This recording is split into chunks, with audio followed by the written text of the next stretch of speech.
There's that old question, would you rather be invisible or would you rather fly? I think we're answering it with flight in this game.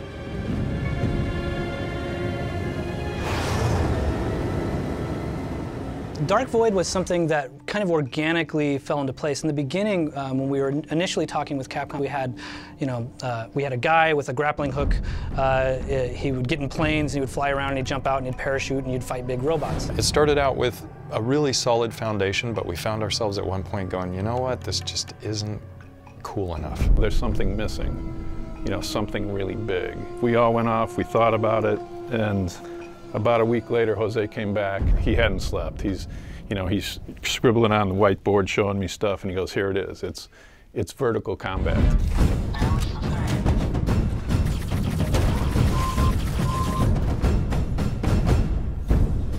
On a horizontal surface, I'm in cover, and if I stand up and get off that cover, I'm standing up and I can run around it.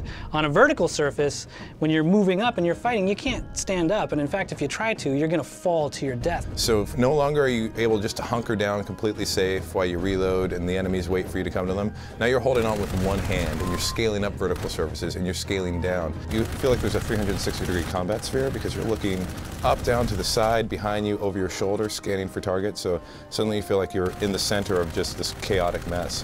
Vertical combat started to stretch the whole project into ways that we never anticipated. The rocket pack followed afterwards. We did redesigns of the environment from scratch to support it all. It all fell into place when we got those new ideas.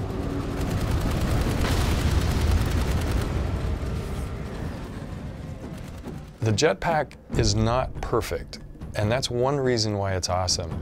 There's almost a sense of being just barely in control with this jetpack. In other words, it feels like you've just strapped a 30-pound rocket to your back, and when you hit the go button, there's that moment of chaos where your arms and legs are flailing and you take off.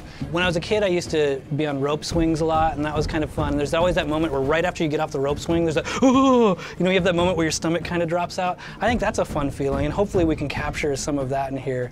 そうですね、やっぱりワクワクする感じっていうか、本当にアドベンチャーの世界に入っていた感じっていうかですね。やっぱり空飛ぶっていうことは、実際には人間はできませんけども、本当に自分が、飛んでですね。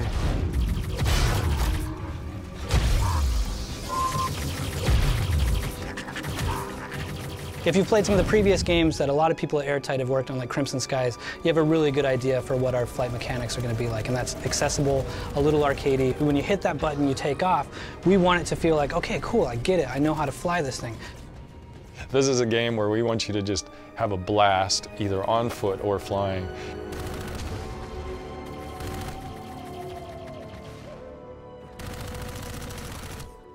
そうですね、やっぱり敵からいろんなものを奪ってですね、で自分が飛べるようになってっていうだから成長とですね、それと、自分の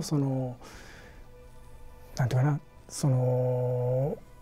やっぱり The jetpack, when you first get it, it starts off sort of diminutive. It's a hover pack, which in and of itself is pretty awesome because that leads into the ability to do a lot of jumps around the battlefield, get in the air, do some cool flanking. And then through the upgrades, you actually get to even add more onto that. Your rocket pack becomes a little more durable, you get a little more boost, and eventually you get guns on it.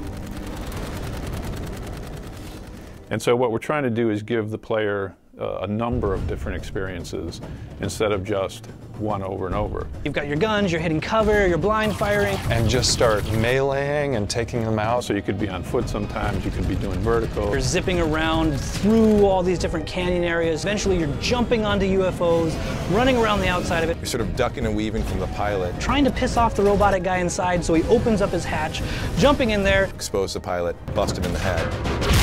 And then you're taking over that UFO and in a very kind of Crimson Skies-esque way, using that UFO to blow up all of these other vehicles. And suddenly I'm going, holy crap. It's definitely visceral, and any way you look at it, it's way more fun to shoot someone in the head at point blank than it is to sort of whittle away from long range. So it's nice to bring ground combat into the air in that way.